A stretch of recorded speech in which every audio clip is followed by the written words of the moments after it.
As Hannibal aged, he lived his final years in various locations, including the court of King Prusias of Bithynia. His past achievements were overshadowed by his ongoing struggles and eventual isolation. Despite his illustrious past, Hannibal's final years were marked by solitude and regret, as he grappled with his legacy and the shifting tides of power. Hannibal's mind wandered back to the days when he was hailed as one of the greatest military commanders in history. Images of his grand victory at Cannae, where he masterfully outmaneuvered the Romans, flashed through his memory. He remembered the relentless march across the Alps, a feat considered impossible, where he led his army through treacherous terrain against insurmountable odds. These achievements were monumental, yet they brought little comfort in his twilight years. The world had changed, and with it, his position in it. Rome's dominance seemed unshakable now, a stark contrast to the times when he posed the greatest threat to their very existence.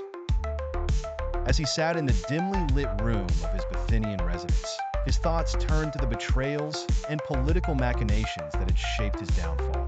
His alliance with King Prusias was a fragile one, born out of necessity rather than genuine camaraderie.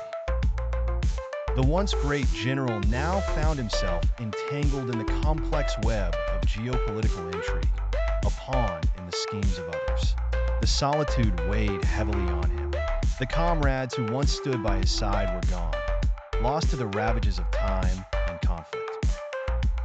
His family, too, was a distant memory, their fates intertwined with the tumultuous history he helped shape. In the stillness of his final days, Hannibal often pondered the nature of legacy. Was it defined by his victorious battles, or the ultimate failure to conquer Rome? Did it lie in the strategies he devised, now studied and revered by military leaders across generations? Or was it in the lives affected, both directly and indirectly, by the wars he waged? The questions offered no easy answers, and perhaps none were needed.